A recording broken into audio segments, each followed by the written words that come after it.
ಆ ಮದುವೆಗೆ ಚಿತ್ರದುರ್ಗಕ್ಕೆ ಬಂದಿದ್ದೆ. ಆವಾಗ ಶಿವರಾಜು ಬೆಂಗಳೂರಿಗೆ ಹೋಗೋಣ ಬಾರೋ ಅಂತ ಬೆಂಗಳೂರಿಗೆ ಕರ್ಕೊಂಬಂದ. ನಾನು ಫೋಟೋನು ಹಾಕ್ತೀನಿ. ನೀವೆಲ್ಲರಿಗೂ ಚಿರಪರಿಚಿತರು ಶಿವರಾಜ್ ಸರ್ ಅಂತ. ನಮ್ಮ ಕಾಶಿನಾಥ್ ಸರ್ ಗರಡಿನಲ್ಲಿ ಅವರೊಬ್ಬರು ಆಸ್ಥಾನ ಕಲಾವಿದರು ಅಥವಾ ಆಸ್ಥಾನ ವ್ಯಕ್ತಿ, ಮುಖ್ಯ ವ್ಯಕ್ತಿಯಾಗಿದ್ದರು. ನಮ್ಮ ತಾತನ ತಮ್ಮ ಬಂದು ಶಿವರಾಜ್ ಅವ್ರ ತಂದೆ SK ಮಹಾಬಲರಾವ್ ಅಂತ. ಓಕೆ. ಹಾಗಾಗಿ ಎಲ್ಲ ಚಿಕ್ಕಪ್ಪ ದೊಡ್ಡಪ್ಪನ ಮಕ್ಕಳು ನಾವೆಲ್ಲ. ಹಾಗಾಗಿ ಅವರಿಗೆ ಅಲ್ಲಿಂದ ಒಡನಾಟ ಇತ್ತು ಎಲ್ಲ ಸಿನಿಮಾ ಫೀಲ್ಡು. ಅವಾಗ ನನಗೆ ಗೊತ್ತಾಯ್ತು, ಓ ಶಿವ ಬೇರೆ ಥರನೇ ಇದ್ದಾನೆ ಇವಾಗ ಸಿನಿಮಾದಲ್ಲಿ. ನನಗೆ ಅವನೇ ಫಸ್ಟು ಹೀಗೆ ಅವನ ಮುಖಾಂತರನೇ ನನಗೆ ಅವತ್ತು 10,000 ರೂಪಾಯಿ ನಾನು ಕೊಡಲಿಲ್ಲ ಅಂದಿದ್ದರೆ ನಾನು ಸಿನಿಮಾ ಫೀಲ್ಡಿಗೂ ಬರ್ತಿರಲಿಲ್ಲ. ಹಾಗಾಗಿ ನನಗೆ ಅವನು ಸಿನಿಮಾ ಫೀಲ್ಡಿಗೆ ನನಗೊಬ್ಬ ಗುರು ಅವನು. ಆಟ ಬೊಂಬಾಟ ಅಂತ ಒಂದು ಸಿನಿಮಾ ಶಂಕರ್ನಾಗ್ ಅವ್ರದ್ದು ಶುರು ಆಯಿತು. ಆವಾಗ ಇವನೇನು ಮಾಡ್ದ, ಶಿವರಾಜಿಂದ ಬಾರ ಪಿಕ್ಚರಿಗೆ ಸೇರಿಸ್ತೀನಿ ನಿನಗೆ ಅಂತ ನನಗೆ ಅಲ್ಲಿಂದ ಕರ್ಕೊಂಬಂದ್ರೆ ಹೈಲೈನ್ಸ್ ಹೋಟ್ಲು ನಮ್ದು. ಅವಾಗ ಹೈಲೈನ್ಸ್ ಹೋಟ್ಲು ಭಾರಿ ಫೇಮಸ್ ಆದ ಅಡ್ಡ ಎಲ್ಲರಿಗೂ.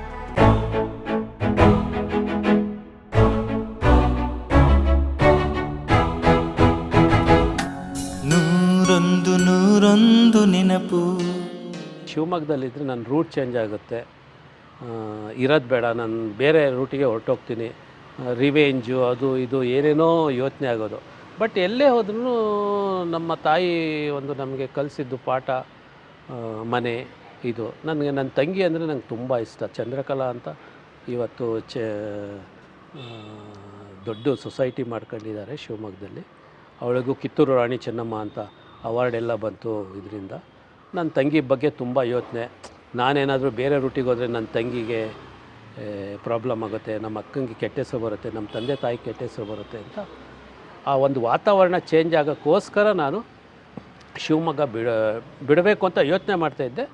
ಆ ಟೈಮಿಗೆ ಕರೆಕ್ಟಾಗಿ ಒಂದು ಮದುವೆ ಇತ್ತು ಇಲ್ಲಿ ಬೆಂಗಳೂರಲ್ಲಿ ನನ್ನ ಕಸಿನ್ದು. ಆ ಮದುವೆಗೆ ಚಿತ್ರದುರ್ಗಕ್ಕೆ ಬಂದಿದ್ದೆ. ಆವಾಗ ಶಿವರಾಜು ಬೆಂಗಳೂರಿಗೆ ಹೋಗೋಣ ಬಾರೋ ಅಂತ ಬೆಂಗಳೂರಿಗೆ ಕರ್ಕೊಂಬಂದ.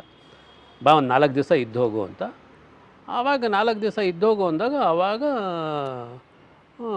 ನಮ್ಮ ಮನೆಗೆ ಕಸಿನ್ ಮನೆಗೆ ಶಿವರಾಜನ ಕರ್ಕೊಂಡೋಗಿ ಹಂಸಲೇಖ ಅವರೆಲ್ಲ ಬರೋರು. ಅವರೆಲ್ಲ ಅವ್ರ ಟೀಮಲ್ಲಿದ್ದರು, ಕಾರಲ್ಲಿ ಬರೋದಕ್ಕೆ ಪಿಕಪ್ ಮಾಡ್ಕೊಂಡು ಹೋಗೋರು. ಹಾಗಾಗಿ ಅಲ್ಲಿ ಹಂಸಲೇಖನ ಪರಿಚಯ ಆಯಿತು. ಆವಾಗ ಅವನೇ ನನ್ನ ಗಂಡ ಅಂತ ಒಂದು ಪಿಕ್ಚರ್ ಬಿಗಿನಿಂಗ್, ಅದು ಇನ್ನೂ ಸ್ಟಾರ್ಟ್ ಆಗಿರಲಿಲ್ಲ, ಅದೆಲ್ಲ ನಡೀತಾ ಇತ್ತು. ಅಲ್ಲಿ ಅವರು ಪ್ರಭಾಕರು, ಪ್ರಭಾಕರು, ಉಮೇಶು, ಶಿವರಾಜ್ ಮುಖಾಂತರ ಪರಿಚಯ ಆಯಿತು. ಹಾಗಾಗಿ ಅವನೇ ನನ್ನ ಗಂಡ. ಫಸ್ಟು ಡೇ ಮುಹೂರ್ತ ನನ್ನನ್ನು ಕರ್ಕೊಂಡು ಹೋಗೋಣ ಬಾರೋ ಅಂತ ಕರ್ಕೊಂಡೋದು. ಇಲ್ಲಪ್ಪ ನಾನು ಶಿವಮೊಗ್ಗಕ್ಕೆ ಹೋಗ್ಬೇಕು. ಆವಾಗ ನಾನು ಇದು ನಡೆಸ್ತಾ ಇದ್ದೆ, ಬಾರ್ ಆ್ಯಂಡ್ ರೆಸ್ಟೋರೆಂಟ್ ನಡೆಸ್ತಾ ಇದ್ದೆ, ಇನ್ನೂ ಕ್ಲೋಸ್ ಆಗಿರಲಿಲ್ಲ ಅದು. ಒಂದು ಸ್ವಲ್ಪ ದಿವಸ ರಿಲ್ಯಾಕ್ಸಿಗೋಸ್ಕರ ಬಂದಿದ್ದು ನಾನು ಶಿವಮೊಗ್ಗಕ್ಕೆ, ಬೆಂಗಳೂರಿಗೆ. ಆವಾಗ ಅಲ್ಲಿ ಫಸ್ಟ್ ಡೇ ಹೋದ ತಕ್ಷಣ ನನಗೇನಾಗೋಯ್ತು, ಶಿವರಾಜ್ ಕೈಲಿ ಒಂದು ಸ್ವಲ್ಪ ದುಡ್ಡಿತ್ತು, ಒಂದು 10,000 ಪೊಲೀಸ್ ಸ್ಟೇಷನಿಗೆ, ಬಸವನಗುಡಿ ಪೊಲೀಸ್ ಸ್ಟೇಷನ್ ಜ್ಞಾಪಕ ಇದೆ, ಪರ್ಮಿಷನ್ ತಗೊಳಕ್ಕೆ ಹೋಗ್ಬೇಕಿತ್ತು.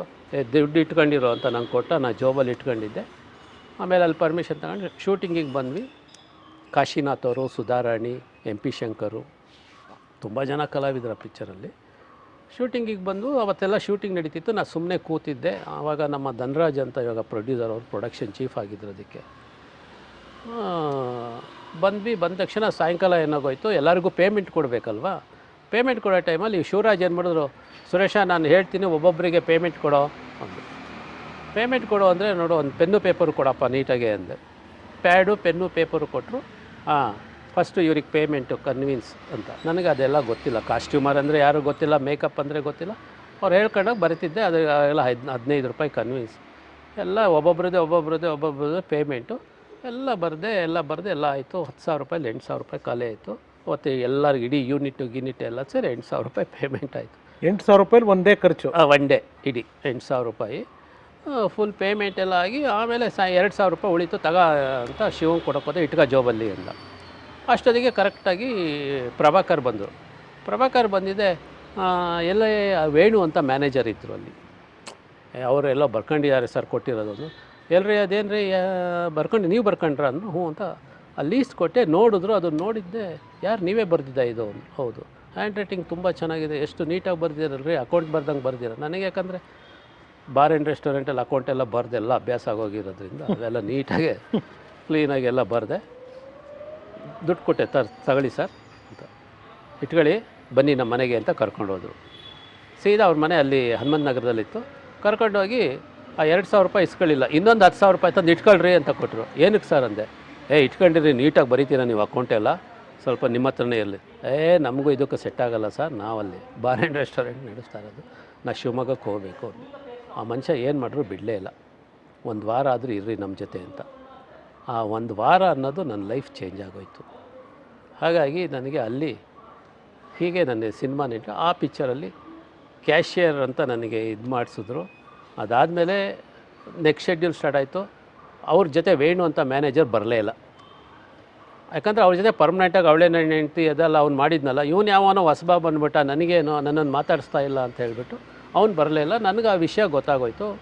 ನಾನು ಇಮ್ಮಿಡಿಯೇಟಾಗಿ ಹೇಳಿದೆ, ಸರ್ ನಾನು ಈ ಕೆಲಸ ಮಾಡಲ್ಲ, ನನಗೂ ಇದಕ್ಕೂ ಸಂಬಂಧ ಇಲ್ಲ. ಯಾಕಂದರೆ ನಿಮ್ಮ ಜೊತೆ ವೇಣು ಅಂತ ನಿಮ್ಮನ್ನು ನಂಬ್ಕೊಂಡಿದ್ದಾರೆ, ನಾವು ಯಾಕೆ ಸರ್ ಅವರಿಗೆಲ್ಲ ಇದು ಮಾಡಬೇಕು, ಅವ್ರು ಬೇಜಾರಾಗಿದ್ದಾರೆ. ನಿಮ್ಮ ಹತ್ರ ಹೇಳಿದ್ರೆ, ಇಲ್ಲ ಹೇಳಿಲ್ಲ, ನಂಗೆ ಗೊತ್ತಾಗುತ್ತೆ ಸರ್ ಅಂತ ಹೇಳ್ಬಿಟ್ಟು ಇದು ಬೇಡ ಏನೂ ಬೇಡ ಅಂತ ನಾನು ಆವಾಗ ಅಸಿಸ್ಟೆಂಟ್ ಡೈರೆಕ್ಟ್ರು ಒಬ್ಬ ಕೈ ಕೊಟ್ಟಿದ್ದ.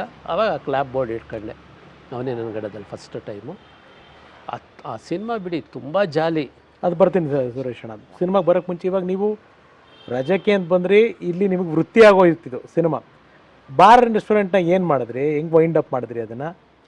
ಆವಾಗೇನಾಯಿತು, ಒಂದು ಶೆಡ್ಯೂಲ್ ಮುಗೀತಲ್ಲ, ಶೆಡ್ಯೂಲು ಇಲ್ಲಿ ಮುಗೀತಿದ್ದಂಗೆ ಸೀದಾ ಶಿವಮೊಗ್ಗಕ್ಕೆ ಹೊರಟೋದೆ.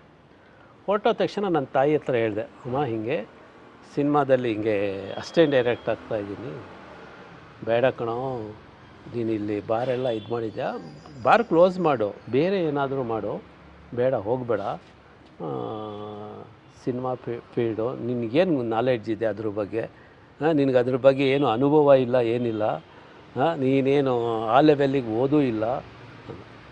ಇಲ್ಲ ನನಗೆ ಇಲ್ಲ ನನಗೆ ಅದೇನೋ ಇಂಟ್ರೆಸ್ಟು, ಖುಷಿಯಾಗಿದೆ ನನಗೆ, ಇಲ್ಲಿ ಬೇಡ, ಈ ಜಂಜಾಟದಲ್ಲಿ ನಾನು ಇರೋಕ್ಕಾಗಲ್ಲ, ಇಲ್ಲಿದ್ದರೆ ನಾನು ರೌಡಿಗಳ ಜೊತೆ ಸೇರ್ಕೊಂಡೆ ಆ ಗ್ಯಾಂಗಿಗೆ ಹೊರಟೋಗ್ಬಿಡ್ತೀನಿ, ಬೇಡ ನನಗೆ. ನನ್ನ ತಾಯಿಗೆ ಅದು ನನ್ನ ಮಗ ಏನಾದರೂ ಪ್ರಾಬ್ಲಮ್ ಆಗಿಬಿಟ್ರೆ ಮತ್ತು ನನ್ನ ಕೈಗೆ ಸಿಕ್ಕಿದ್ರೆ ಕಷ್ಟ ಅಂತ ಹೇಳ್ಬಿಟ್ಟು ಆವಾಗ ಸೈಲೆಂಟ್ ಆದರು. ಆಮೇಲೆ ಮತ್ತೆ ವಾಪಸ್ ಬಂದೆ. ವಾಪಸ್ ಬಂದು ಮತ್ತೆ ಕೆಲಸ ಶುರು ಆಯಿತು. ಇಲ್ಲಿ ಬಂದ್ರಿ ಅಣ್ಣ. ಇವಂದರೆ ನಿಮ್ಮದು ಸಿನಿಮಾ ಜೀವನದ ಕತೆ ಮುಂದುವರ್ಸೋಕ್ಕೆ ಮುಂಚೆ ಶಿವರಾಜ್ ಅವ್ರ ಬಗ್ಗೆ ಹೇಳಿದ್ರಿ. ಸೊ ಶಿವರಾಜ್ ಅವ್ರ ಬಗ್ಗೆ ಒಂದಿಷ್ಟು ತಿಳ್ಕೊಳ್ಳೋದಕ್ಕೆ ಆಸೆ ನನಗೆ. ಸ್ನೇಹಿತರೆ, ನಾನು ಫೋಟೋನು ಹಾಕ್ತೀನಿ, ನೀವೆಲ್ಲರಿಗೂ ಚಿರಪರಿಚಿತರು ಶಿವರಾಜ್ ಸರ್ ಅಂತ. ನಮ್ಮ ಕಾಶಿನಾಥ್ ಸರ್ ಗರಡಿನಲ್ಲಿ ಅವರೊಬ್ಬರು ಆಸ್ಥಾನ ಕಲಾವಿದರು ಅಥವಾ ಆಸ್ಥಾನ ವ್ಯಕ್ತಿ, ಮುಖ್ಯ ವ್ಯಕ್ತಿಯಾಗಿದ್ದರು. ಅಣ್ಣ ಶಿವರಾಜ್ ಅವ್ರ ಬಗ್ಗೆ ಹೇಳೋದಾದರೆ ಅವ್ರು ಬೇಸಿಕಲಿ ಏನು ಮಾಡ್ಕೊಂಡಿದ್ರು ಅಣ್ಣ, ಏನು ಕೆಲಸ ಮಾಡ್ಕೊಂಡಿದ್ರು? ಶಿವರಾಜು ಮೊದಲಿಂದನೂ ಅವ್ನು ಶೃಂಗೇರಿಯಲ್ಲಿ, ನಾನು ಈಗಲೂ ಜ್ಞಾಪಕ ಇದೆ, ನಾನು ಹೈಸ್ಕೂಲಲ್ಲಿ ಓದೋತ್ತಿಗೆ ನಮ್ಮ ಹೈಸ್ಕೂಲಲ್ಲಿ ಒಂದು ಸಿಂಗರ್ ಕಾಂಪಿಟೇಷನ್ ಇತ್ತು. ನಮ್ಮ ಸ್ಕೂಲಲ್ಲಿ ನನ್ನ ಇದರಿಂದ ರಮೇಶ್ ಅಂತ ಒಬ್ಬ ತುಂಬ ಚೆನ್ನಾಗಿ ಹಾಡೋದು, ಇನ್ನೊಬ್ಬ ತಾರಾನಾಥ್ ಅಂತಿದ್ದ, ಎಲ್ಲ ನನ್ನ ಕ್ಲಾಸ್ಮೇಟ್ಸು. ಇವನು ಶೃಂಗೇರಿಯಿಂದ ಅವಾಗ ಡಿಸ್ಟಿಕ್ ಲೆವೆಲು, ಶೃಂಗೇರಿಯಿಂದ ಇವನು ಶಿವರಾಜ್ ಬಂದ. ಶಿವರಾಜ್ 10th ಸ್ಟ್ಯಾಂಡರ್ಡು, ನಾನು 8th ಸ್ಟ್ಯಾಂಡರ್ಡು ಏನೋ ಇದ್ದೆ ಅನಿಸುತ್ತೆ. ಆವಾಗ ಅಲ್ಲಿ ಹಾಡು ಹೇಳ್ದ ಅವನು. ಹಾಡು ಹೇಳಿದಾಗ ವಾಯ್ಸ್ ಅವಾಗಲೇ ಒಂದು SP ವಾಯ್ಸ್ ಥರ ವಾಯ್ಸು. ಅವನಿಗೆ ಫಸ್ಟ್ ಪ್ರೈಸ್ ಬಂತು, ನಮ್ಮ ತಾರಾನಾಥಿಗೆ ಸೆಕೆಂಡು, ರಮೇಶಿಗೆ ಇನ್ನೊಂದೇನೋ ಪ್ರೈಸ್ ಬಂತು. ಅಲ್ಲಿಂದ ಅವನು ಶಿವರಾಜು ಅಂದರೆ ಅವ್ರ ತಂದೆ ಸಂಗೀತ ವಿದ್ವಾಂತನ ಮಹಾಬಲರಾವ್ ಅಂತ, SK ಮಹಾಬಲರಾವ್ ಅಂತ. ಅವ್ರದ್ದೆಲ್ಲ ದೊಡ್ಡ ಕುಟುಂಬ ಅದು ಹೇಳ್ತಾ ಹೋದರೆ ಎಷ್ಟು ಎಪಿಸೋಡ್ ಇದ್ರೂ ಸಾಲಲ್ಲ. ನಿಮಗೆ ಹೇಗೆ ರಿಲೇಟೆಡ್ ಶಿವರಾಜ್ ಅವರು? ಶಿವರಾಜ್ ಅವ್ರು ಹೇಗೆ ಅಂದರೆ, ನನ್ನ ತಂದೆ ಗೋವಿಂದಪ್ಪ ಅಂತ, ಉಳ್ಳೊಳ್ಳಿ ಗೋವಿಂದಪ್ಪ ಅಂತ, ನಮ್ಮ ತಾತನ ತಮ್ಮ ಬಂದು ಶಿವರಾಜ್ ಅವ್ರ ತಂದೆ SK ಮಹಾಬಲರಾವ್ ಅಂತ. ಓಕೆ. ಹಾಗಾಗಿ ಎಲ್ಲ ಚಿಕ್ಕಪ್ಪ ದೊಡ್ಡಪ್ಪನ ಮಕ್ಕಳು ನಾವೆಲ್ಲ. ಹಾಗಾಗಿ ಶಿವರಾಜ್ ಆಮೇಲೆ ಕಾಲಕ್ರಮೇಣ ಅವರೆಲ್ಲ ಬೆಂಗಳೂರಿಗೆ ಶಿಫ್ಟ್ ಆದರು. ಬೆಂಗಳೂರಿಗೆ ಶಿಫ್ಟ್ ಆದಮೇಲೆ ಅವರು ಸಿನಿಮಾ ಫೀಲ್ಡಿಗೆ ಬಂದರು. ಸಿನಿಮಾ ಫೀಲ್ಡಲ್ಲಿ ಎಲ್ಲರ ಜೊತೆ ಇದ್ದರು. ಕಾಶಿನಾಥ್ ಅವ್ರ ಜೊತೆ ಇದ್ದರು. ಹಾಗಾಗಿ ಕಾಶಿನಾಥ್ ಅವ್ರ ಜೊತೆಯಿಂದ ನನಗೆ ಇವಾಗಲೂ ಜ್ಞಾಪಕ ಇದೆ, ಅನುಭವ ಅಂತ ಒಂದು, ಅದು ಶೂಟಿಂಗು ಸಿರ್ಸಿ ಕಡೆ ಎಲ್ಲ ಹೋಗ್ತಾಯಿದ್ರು ಅಂತ ಕಾಣುತ್ತೆ. ನಂದು ಲಕ್ಷ್ಮೀ ಬಾರ್ ಆ್ಯಂಡ್ ರೆಸ್ಟೋರೆಂಟ್ ಅಂತ, ಅಲ್ಲಿಗೆ ಬಂದರು ಶಿವರಾಜು, ಸುನೀಲ್ ಕುಮಾರ್ ದೇಸಾಯಿ ಅದಕ್ಕೆ ಆರ್ಟ್ ಡೈರೆಕ್ಟರ್ ಅದಕ್ಕೆ ಅಪರಿಚಿತಾಗೆ. ಆವಾಗ ಅಲ್ಲಿ ಬಂದರು, ಕರ್ಕೊಂಬಂದರು. ಎಲ್ಲ ಸಿನಿಮಾದವರು ಅಂದ ತಕ್ಷಣ ಬರೋರಲ್ಲ, ಅಲ್ಲಿ ಬಂದಿದ್ದೆ. ನಮ್ಮ ಮಾವನ ಮನೆಗೆ ಬರೋರು, ನನ್ನ ಇದಕ್ಕೂ ಬಂದ್ರಲ್ಲ ಅಂತ ನಂಗೆ ಬಲ್ಲು ಖುಷಿ, ನನ್ನ ಬಾರಿಗೂ ಬಂದ್ರ ಸಿನಿಮಾದವರು ಅಂತ. ಆವಾಗ ದೇಸಾಯಿ ಅವ್ರನ್ನೆಲ್ಲ ಪರಿಚಯ ಮಾಡ್ಕೊಂಬಂದರು. ಆವಾಗ ಹೀಗೆ ಕೂತಾಗ ಹೇಳಿದ್ರು, ಬಾರೋ ಸಿನಿಮಾಗೆ ಹೋಗೋಣ ಬಾರೋ ಅಂತ. ಅವಾಗಲೇ ಅಯ್ಯೋ ನಿಮ್ಮ ಸಿನಿಮಾದವ್ರು ಸವಾಸನೂ ಬೇಡ ಏನು ಬೇಡ, ನಾನೇನೋ ಬಿಸ್ನೆಸ್ ಮಾಡ್ಕೊಂಡು ನಂದು ಆರಾಮಾಗಿದೆ ಅಂತ. ಅಲ್ಲಿ ನನಗೆ ಇವ್ರನ್ನ ಪರಿಚಯ ಮಾಡಿಸಿದ್ರು, ದೇಸಾಯಿ ಅವ್ರನ್ನ. ಹಾಗಾಗಿ ಅವರಿಗೆ ಅಲ್ಲಿಂದ ಒಡನಾಟ ಇತ್ತು ಎಲ್ಲ ಸಿನಿಮಾ ಫೀಲ್ಡು. ಅವಾಗ ನನಗೆ ಗೊತ್ತಾಯ್ತು, ಶಿವ ಬೇರೆ ಥರನೇ ಇದ್ದಾನೆ ಇವಾಗ ಸಿನಿಮಾದಲ್ಲಿ. ನಾನು ಬೆಂಗಳೂರಿಗೆ ಬಂದಾಗೆಲ್ಲ ಶಿವನ್ ಮೀಟ್ ಮಾಡ್ತಿದ್ದೆ, ಶೂಟಿಂಗಿಗೆ ಕರ್ಕೊಂಡು ಹೋಗೋನು ಮಾಡೋನು. ಎಲ್ಲ ಪರಿಚಯ ಮಾಡಿಸೋನು. ನಾನು ಅದ್ರ ಬಗ್ಗೆ ಅಷ್ಟು. ಬಟ್ ನಾನೇ ಸಿನಿಮಾ ಫೀಲ್ಡಿಗೆ ಬಂದಾಗ ನನಗೆ ಅವನೇ ಫಸ್ಟು, ಹೀಗೆ ಅವನ ಮುಖಾಂತರನೇ ನನಗೆ ಅವತ್ತು 10,000 ರೂಪಾಯಿ ನಾನು ಕೊಡಲಿಲ್ಲ ಅಂದಿದ್ದರೆ ನಾನು ಸಿನಿಮಾ ಫೀಲ್ಡಿಗೂ ಬರ್ತಿರಲಿಲ್ಲ. ಹಾಗಾಗಿ ನನಗೆ ಅವನು ಸಿನಿಮಾ ಫೀಲ್ಡಿಗೆ ನನಗೊಬ್ಬ ಗುರು ಅವನನ್ನು ನಾನು ಜೀವನದಲ್ಲಿ ಯಾವತ್ತೂ ಮರೆಯೋಕ್ಕಾಗಲ್ಲ. ಅವರು ವೃತ್ತಿ ಏನು ಬರೀ ನಟ ಇದೇ ಮಾಡ್ಕೊಂಡಿದ್ರೆ ಬೇರೆ ಏನಾದ್ರು ಕೆಲಸ ಮಾಡ್ತಿದ್ರಣ್ಣ ಶಿವರಾಜ್ ಅವರು? ಇಲ್ಲ, ನನಗೆ ಆವಾಗ ಬಿಗಿನಿಂಗ್ ಬಂದಾಗ ಅವನು ಇಂಥ ಕೆಲಸ ಅಂತಿಲ್ಲ, ಅವನಿಗೆ ಇಂಥ ಕೆಲಸ ಗೊತ್ತಿಲ್ಲ ಅಂತಿಲ್ಲ. ಅವ್ನು ನೋಡಿದ್ರು ಹಾಗಿತ್ತು ಪರ್ಸ್ನಾಲಿಟಿ. ಅವನು ಸಿಂಗರ್ ಆಗಬೇಕು ಅಂತಲೇ ಅವನು ಆ್ಯಕ್ಚುಲಿ ಬಂದಿದ್ದು. ಅಲ್ಲಿ ಹಂಸಲೇಖ ಅವ್ರ ಜೊತೆ ಸೇರ್ಕೊಂಡ, ಕಾಶಿನಾಥ್ ಅವ್ರ ಜೊತೆ ಸೇರ್ಕೊಂಡು ಅಲ್ಲಿ ಆ್ಯಕ್ಟ್ರ್ ಆದ, ಮ್ಯಾನೇಜರ್ ಕೆಲಸ ಮಾಡ್ತಾಯಿದ್ದ, ಆರ್ಟ್ ಡಿಪಾರ್ಟ್ಮೆಂಟ್ ಮಾಡ್ತಿದ್ದ, ಮಲ್ಟಿ ಟ್ಯಾಲೆಂಟೆಡ್ ಅವನು, ಮಹಾನ್ ಬುದ್ಧಿವಂತ ಅನ್ನೋದಕ್ಕಿಂತ ಅವನು ಅತೀ ಬುದ್ಧಿವಂತ ಅವನು ಒಂದೊಂದ್ಸಲಿ. ಹಾಗಾಗಿ ಅವನು ಒಂದಕ್ಕೆ ಸ್ಟಿಕಾನ್ ಆಗಲಿಲ್ಲ. ಅವನು ಸುಮಾರು ಆರ್ಟ್ ಡೈರೆಕ್ಟ್ರಾಗಿ ಅವನು ಈವೆಂಟ್ಸ್ಗಳೆಲ್ಲ ತುಂಬ ಮಾಡ್ದ. ಅದರೊಳಗೆಲ್ಲ ಒಂದು ಲಿಮ್ಕಾ ರೆಕಾರ್ಡು ಅದೆಲ್ಲ ಇದೆ, ತುಂಬ ಇದೆ ಅವನು. ಹಾಗಾಗಿ ಅವನ ಮುಖಾಂತರ ನನಗೆ ಅವನೇ ನನ್ನ ಗಂಡದಲ್ಲಿ ಬಂದಾಗಲೇ ನಂಗೆ ಗೊತ್ತಾಗಿದ್ದು ಇವನು ಬೇರೆ ಲೆವೆಲಲ್ಲೇ ಇದ್ದಾನೆ ಅಂತ. ಅವ್ರ ಫ್ಯಾಮಿಲಿ ಅಣ್ಣ ಮದುವೆ ಆಗಿತ್ತಾ? ಇಲ್ಲ, ಮದುವೆ ಆಗಿರಲಿಲ್ಲ ಅವಾಗ. ಅಲ್ಲ, ಇವಾಗ ಅವ್ರ ಫ್ಯಾಮಿಲಿ ಯಾರ್ಯಾರಣ್ಣ? ಈಗ ಅವನ ಫ್ಯಾಮಿಲಿ ನಮ್ಮ ಪುಟ್ಟಿ ಅಂತ, ಗಾಯತ್ರಿ ಅಂತ. ಹೌದು, ನಮಗೆ ಬಾಸ್ ಆಗಿದ್ರು ಇನ್ಕೇಬಲಲ್ಲಿ, ಪುಟ್ಟಿ ಮೇಡಮ್. ಪುಟ್ಟಿ ಮೇಡಮ್ ಬಂದು ಅವಾಗ ಅಸೋಸಿಯೇಟ್ ಡೈರೆಕ್ಟರ್ ಆಗಿದ್ದು. ಅವರು ವೆರಿ ಟ್ಯಾಲೆಂಟೆಡ್ ಪುಟ್ಟಿ, ತುಂಬ ಆ್ಯಕ್ಟಿವ್. ಬೆರಳು ಕೊಟ್ಟರೆ ಹಸ್ತ ನುಂಗ ಅಷ್ಟು ಪಾದರಿಸ್ತಾರ ಎಲ್ಲ ಕೆಲಸ ಮಾಡೋರು. ಪುಟ್ಟಿ ಅವಾಗ ಅಸೋಸಿಯೇಟ್ ಆಗಿ ನಾನು ರಾಣಿ ಮಹಾರಾಣಿ ಅಂತ ಒಂದು ಸಿನಿಮಾ ಮಾಡಿದೆ, ಮುಂದೆ ಹೇಳ್ತೀನಿ ಅದು. ಅದಕ್ಕೆ ಅವ್ರ ಅಸೋಸಿಯೇಟು, ನಾನು ಅಸಿಸ್ಟೆಂಟು. ಹಾಗಾಗಿ ಇವರೆಲ್ಲ ಶಂಕರ್ನಾಗ್ ಕಂಪ್ನಿಲಿ ಬೆಳೆದವರು. ಇವ್ರ ಸಂಕೇತ್ ಅಂತ ಇಲ್ಲಿ ಇವತ್ತೇನು ಫಿಲಮ್ ಚೇಂಬರ್ ಇದೆ ಅಲ್ಲಿ ಸಂಕೇತ್ ಅಂತ ಇತ್ತು. ಹಾಗಾಗಿ ಅವ್ರದ್ದೆಲ್ಲ ಒಂದು ಟ್ರೂಪು. ಆ ಸಂಕೇತು ನನಗೆ ಶಿವರಾಜಿಂದನೇ ಶಂಕರ್ನಾಗ್ ಪರಿಚಯ ಆಗಿದ್ದು, ಶಿವರಾಜಿಂದನೇ ಕಾಶಿ ಪರಿಚಯ ಆಗಿದ್ದು, ಅಂದರೆ ಶಿವಮೊಗ್ಗ ಕಾಶಿ. ಶಿವರಾಜಿಂದನೇ ಕಾಶಿನಾಥ್ ಅವ್ರ ಪರಿಚಯ ಆಗಿದ್ದು, ಶಿವರಾಜಿಂದನೇ ರಮೇಶ್ ಭಟ್ ಪರಿಚಯ ಆಗಿದ್ದು. ಹಾಗಾಗಿ ನಾವು ಅವಾಗೆಲ್ಲ ಏನಂದರೆ ಅವ್ನ ಸಂಕೇತದಲ್ಲಿ ತುಂಬ ಆ್ಯಕ್ಟಿವ್ ಆಗಿರೋರು ಅವರೆಲ್ಲ. ಒಂದು ಟ್ರೂಪ್ ಶಂಕರ್ನಾಗ್ ಟ್ರೂಪಲ್ಲಿ ಸೇರಿದ ಮೇಲೆ ಗೊತ್ತಲ್ಲ, ಎಲ್ಲರೂ ಎಲ್ಲ ಕೆಲಸ ಮಾಡಬೇಕು. ಹಾಗಾಗಿ ಶಿವರಾಜ್ ಆ ಥರ ಅಲ್ಲಿ ಪಾಪ್ಯುಲಾರಿಟಿ ಅವನಿದು. ಶಿವಮೊಗ್ಗ ಕಾಶಿ ಇದ್ರೆ ನಮ್ಮ ಸಂಕೇತ್ ಕಾಶಿ. ಸಂಕೇತ್ ಕಾಶಿ. ಓಕೆ ಅಣ್ಣ, ಸಂಕೇತ್ ಕಾಶಿ ಅವ್ರ ಕುಟುಂಬ ಮದುವೆ ಆಗಿಲ್ಲಲ್ಲಣ್ಣ? ಇಲ್ಲ, ಕಾಶಿ ಮದುವೆ ಆಗಿದೆ. ಓಕೆ. ಆ್ಯಂಡ್ ಶಿವರಾಜ್ ಅವ್ರದ್ದು ಮಾತಾಡ್ತಿದ್ವಿ. ಇವಾಗ ಶಿವರಾಜ್ ಅವರು ನಾನು ನಿಮ್ಮ ಹತ್ರ ಕ್ಯಾಮ್ರಾ ರೋಲ್ ಆಗೋಕ್ಕೆ ಮುಂಚೆ ಕೇಳಿ ಬೇಜಾರಾಯಿತು, ಕಾಲ್ವಾಗಿದ್ದಾರೆ ಅಂತ. ಯಾವಾಗ ಈಗ ಒಂದು 3 years ಬ್ಯಾಕು ಅವರಿಗೆ ಒಂದು ಸ್ವಲ್ಪ ಹೆಲ್ತ್ ಏನೋ ಪ್ರಾಬ್ಲಮ್ ಆಗಿತ್ತು ಅನಿಸುತ್ತೆ. ಅವನು ಒಂದು ಸ್ವಲ್ಪ ನೆಗ್ಲೆಕ್ಟ್ ಮಾಡ್ದ ಅವನ ಆರೋಗ್ಯದ ಬಗ್ಗೆ. ಅವನ ಆರೋಗ್ಯದ ಬಗ್ಗೆ ಅವನು ಜಾಸ್ತಿ ತಲೆ ಕೆಡ್ಸ್ಕೊತಾ ಇರಲಿಲ್ಲ. ಮಕ್ಕಳಣ್ಣ ಅವರು ಅವರೆಲ್ಲ ಸಂಕೇತಲ್ಲಿದ್ದಾಗಿ ಪುಟ್ಟಿಯವ್ರನ್ನ, ಗಾಯತ್ರಿ ಅವ್ರನ್ನ ಮದುವೆ ಆದರು. ಮದುವೆ ಒಂದು ಹೆಣ್ಮಗು ಇದೆ.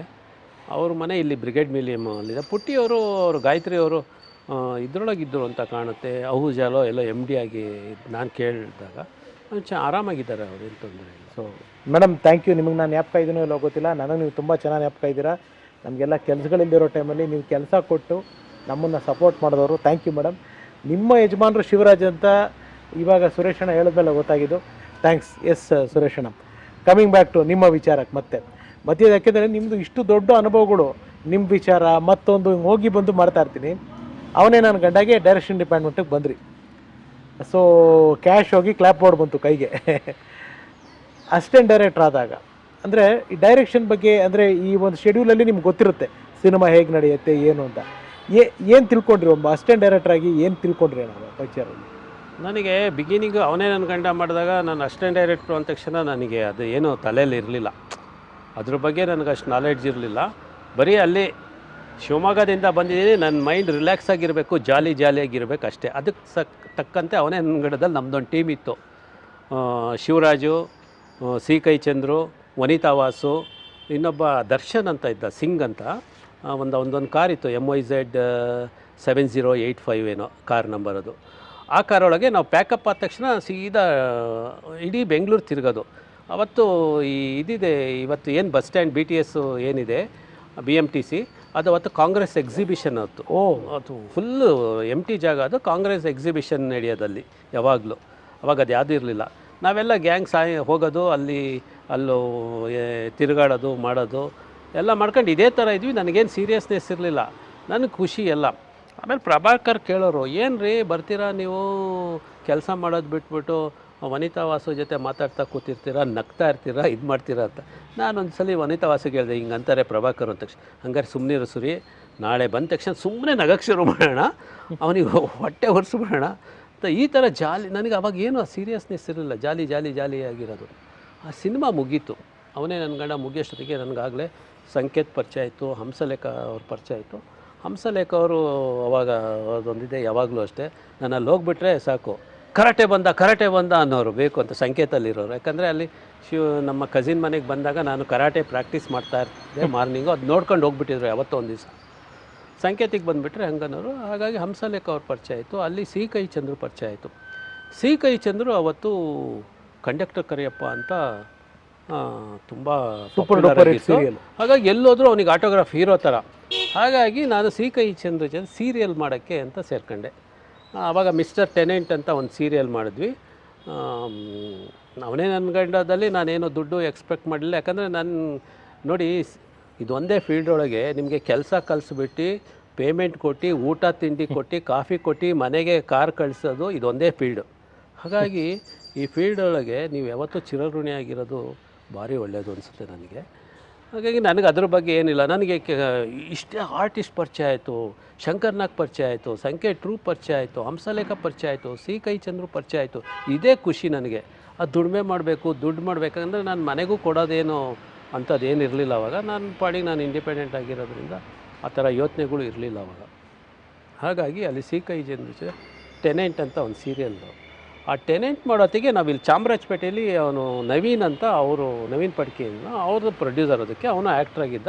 ಅವನೊಂದು ಮನೆ ಇತ್ತಲ್ಲಿ, ಅಲ್ಲೆಲ್ಲ ಬ್ಯಾಚುಲರ್ ಉಳ್ಕೊತಾ ಇದ್ವಿ. ಸಿ ಕೈ ಚಂದ್ರು, ನಾನು, ಶ್ರೀನಿವಾಸ್ ಗ್ರಾಫ್ ಅಂತಿದ್ರು ಅವರು, ಮೋಹನ್ ಅಂತ ಇವಾಗ ಸಿನಿಮಾ ಅಂಗಡಿ ಅಂತ ಇಟ್ಟಿದ್ದಾರೆ ಇಲ್ಲಿ ಮಲ್ಲೇಶ್ವರಮಲ್ಲಿ ಅವನು, ಆಮೇಲೆ ಪ್ರಕಾಶ್ ರಾಜು, ಆಮೇಲೆ ಬಿ ಸುರೇಶು, ಪ್ರಕಾಶ್ ರೈ ಇವತ್ತೇನಿದ್ದಾರೆ ಅವಾಗೆಲ್ಲ ಬ್ಯಾಚುಲರ್ ಎಲ್ಲ ಗ್ಯಾಂಗ್. ಅವಾಗ ಅಲ್ಲಿ ರಾತ್ರಿ ಎಲ್ಲ ಆಟ ಆಗ್ತಿದ್ವಿ. ಅಲ್ಲಿ ಎದುರುಗಡೆ ಒಂದು ಬೆಂಗಳೂರು ಹೈಸ್ಕೂಲ್ ಇತ್ತು, ಅಲ್ಲೆಲ್ಲ ಬಿ ಸುರೇಶು ನಾವೆಲ್ಲ ಕ್ರಿಕೆಟ್ ಆಡೋದು, ಹೋಗೋದು, ಇದು ಮಾಡೋದು.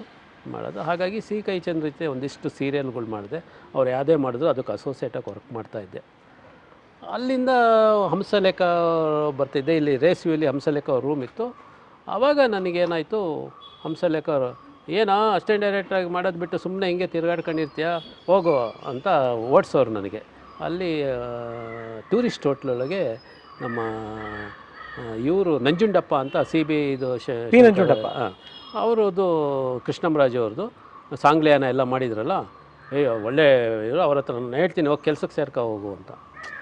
ನನಗೆ ಅಲ್ಲಿ ನನಗೆ ಮೊದಲಿಂದನೂ ಹೋಗಿ ಕೇಳೋದು ಅಂದರೆ ಆಗ್ತಾ ಇರಲಿಲ್ಲ. ಕೆಲಸ ಕೇಳೋದು, ನಂಗೆ ಕೊಡ್ರಿ ಅಂತ ಕೇಳೋದು, ಅದು ಮೊದಲಿಂದನೂ ಒಂದು ಸ್ವಲ್ಪ ಇಂಡಿಪೆಂಡೆಂಟಾಗಿ ಬೆಳೆದಿರೋದ್ರಿಂದ ನಾನೇಕೆ ಅವ್ರ ಹತ್ರ ಹೋಗಿ ಕೆಲಸ ಕೇಳಬೇಕು ಅಂತ. ಬಟ್ ಇಲ್ಲಿ ಸಿನಿಮಾದಲ್ಲಿ ಕೆಲಸ ಕೇಳಲಿಲ್ಲ ಅಂದರೆ ಯಾರೂ ಕೊಡೋಲ್ಲ. ಇಲ್ಲ ನಿಮ್ಗೆ ಗೊತ್ತಿರಬೇಕು, ಇಲ್ಲ ಇನ್ಫ್ಲೂಯೆನ್ಸ್ ಇರಬೇಕು, ಎರಡರಲ್ಲೊಂದು.